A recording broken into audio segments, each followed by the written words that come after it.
it's Sasha here. You may know me from the Book Chat Show or also my YouTube channel, A Book Utopia. And some of you guys may know me from the book Zenith, the Andromeda Saga that I co-write with one of my best friends, Lindsay Cummings. Today I'm going to be discussing with you self-publishing versus traditional publishing because I have quite an interesting story when it comes to that type of thing. So originally Lindsay and I self-published our novel Zenith, the Andromeda Saga as a serialized novel. So that means that we publish certain sections of the book at each time separately. So we self-published about 60 pages of the first part of the book, self-published last year on January 21st, I believe it was, and it ended up hitting #1 on the New York Times bestseller list like the next week, and it was just truly just phenomenal, and I totally did not expect that to happen whatsoever, but when it did, I was just so incredibly grateful and overwhelmed because I was like, oh my gosh, it happened, but I never thought it would happen. It was just truly just the most amazing experience. But after that happened, we ended up signing with a publisher known as Harlequin Teen, which is a sister company of the larger publisher known as HarperCollins, aka like dream publisher. I love HarperCollins, I love Harlequin. So I have a little bit of a foot in each hole when it comes to self-publishing and traditional publishing. And both of them have its perks. So let me first start off with self-publishing. So self-publishing, you get to do everything on your own, which yes, it comes as a challenge because there's a lot of things that you need to get done in order to get your book published. You need to write it, you need to edit it, and you need to get it, peer critiqued, and there's a lot of things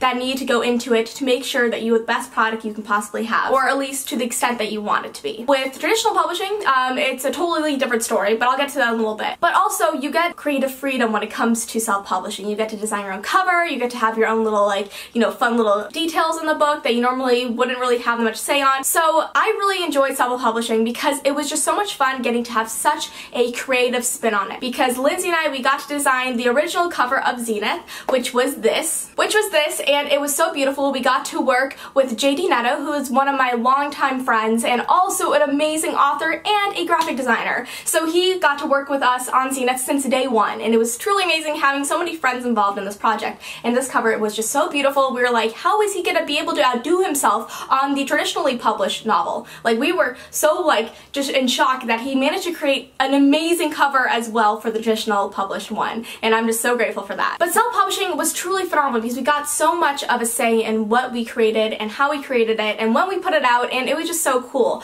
But the thing that's really great about traditional publishing is that a lot of these things you get to do from the sidelines and mostly other people do it. So there's also that positive type of spin on it because you don't have to totally have all your feet in a certain aspect of publishing. You may not be the best, graphic designer, you may not be the best at creative things, but you're really good at writing. So if you're one of those people, if you don't necessarily know how to design a book cover or get someone to help with a book cover or you don't know how to edit, it's a lot of things that you really need to jump into all of a sudden if you're self-publishing. But with traditional publishing, there's people in departments that do that for you. And also you get to create a family with your publisher. Like, I know that I love everybody a part of Team Z at Harlequin Teen so much. I love my editor, publicist, all the people that made Zenith a thing are truly just phenomenal people, and I love them so much. And you really get to create a family there, and they take care of a lot of the things that you don't have to. And I was really lucky. Lindsay and I were very lucky when it came to designing the book cover. We got a lot of say in it, we got approval of the book cover, and that's how we ended up with this beautiful creation right here,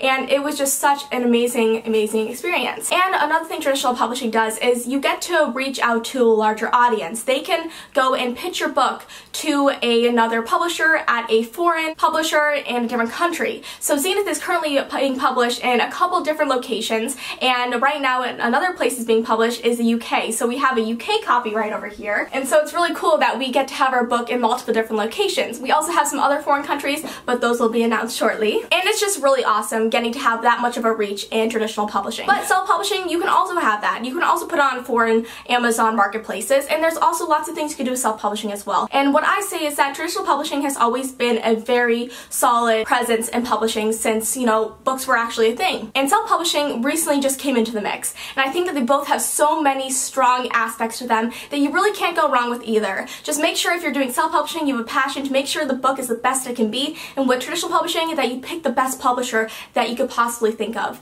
And just don't settle. Make sure that it's in the right home in publishing. So with that being said, I'm really grateful that I got to experience both aspects of the publishing realm. It was super cool. I loved experiencing both sides of it, and I'm really excited to see what journey Zenith is going to be on in the next coming years because it's being published January 16th, 2018. So thank you guys so much for watching this little segment. I hope you guys enjoyed it, and make sure you subscribe to Book Chat for more videos coming your way every single week. Bye guys! Hey everybody, it's JD Neto here, and I'm at the Strand Bookstore in New York City, and I wanted to take a little break to talk to you guys about publishing, self-publishing, ebooks, paperbacks, and everything in between. So my publishing journey started in 2012 when I self-published my first novel, The Whispers of the Fallen. Being an indie author at the time gave me a huge platform because it allowed me to really hone on my marketing skills, to really discover my audience for myself, and it allowed me to discover new ways to connect with my readers. It was a great time, and I took that moment to really work on the art and work on the connection that I could have with the readers. After I was picked up, it's a little bit of a relief because then you have a team of people working behind you, helping you with every single project that you're doing. You have editors, you have a marketing team, kind of planning everything out and planning the strategy for your book. So that's definitely a plus, and if that's something you're looking for, then I highly recommend you looking for an agent and looking for a publishing house. If you're more of that kind of person who likes to be in control, who likes to plan things out, then by all means try the indie route. Put out your book by yourself, discover that path on your own like I did. It's absolutely fantastic. Also, the importance of how people respond differently on each platform, on ebooks, paperbacks. Nowadays, it's highly important that your story is in every single platform so people have a different way to discover your work. So either if it's an ebook, a paperback, an audiobook, it's very important that you connect with your readers in every single platform available to you. I highly recommend you to discover the plan that the publishing house has for your work, because it's very important that you find people who believe in your work, who are willing to work with you. And same thing, if you're going to be an indie author, you still need to find a route that connects with you, that connects with your audience, and it will allow you to build a platform between you and your reader. Take care. Okay guys, so today we're going to be doing the first sentence challenge, a part of this segment, and I'm so excited to be doing this with you guys. The game plan of this is that this lovely lady right here is going to be reading us the first sentence of a book, and we're going to have to guess what book it is just by that first sentence. Now this is not the first time Sasha and I have done this. Oh no, we've done this. We competed against each other. It's an old rivalry. Alright, so we're going to clear the table. Glasses out of the way for collateral. Glasses are coming off. Here we go. It's getting real serious up in here. Alright, so if you know it, it's like a bog. Whoa. Alright, so the first one. It wasn't a very likely place for disappearances, at least at first glance. Oh gosh. Can we have a hint? It's one of your favorite books. Outlander. There you go. Oh my god.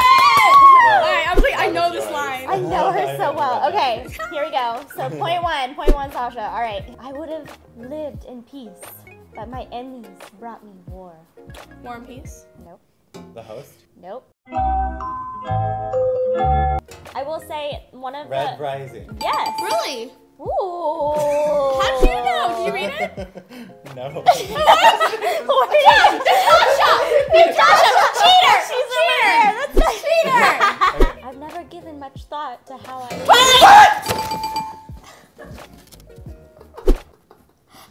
That rattled me so much. Oh my goodness! I'm gonna give you all 0.5, so y'all are still tied. 1.5. Okay. Goodness gracious me almighty. Okay. So this one's another classic. Once there were 4 children. Oh wait, no, easy. Gosh dang it, I was like, once there's 4 children, Peter, Susan, Edmund, and Lucy. But y'all know that one's way too easy. Her nightmares were like bloodstains. Zenith, I wrote that. Oh my god. Ooh. I like how you got that. Good one. Yeah, that was a good one. When I wake up, the other side of the bed is cold. All right, I wasn't really keeping score halfway through, so... I at least got like... I think I got like 1.5. No, Sasha won. I think Sasha won. Thank you guys so much for thank watching. you. That was Yeah, thanks for cool. teleporting here, like I from know. the room. Guys, I hopped from Chicago to Dallas. Yeah, and somehow we made it in the video. Like, well, it was so fun. Congratulations. We'll see you guys next week for book chat. And leave a comment, and we'll see you next week. Have a good one. Goodbye. bye.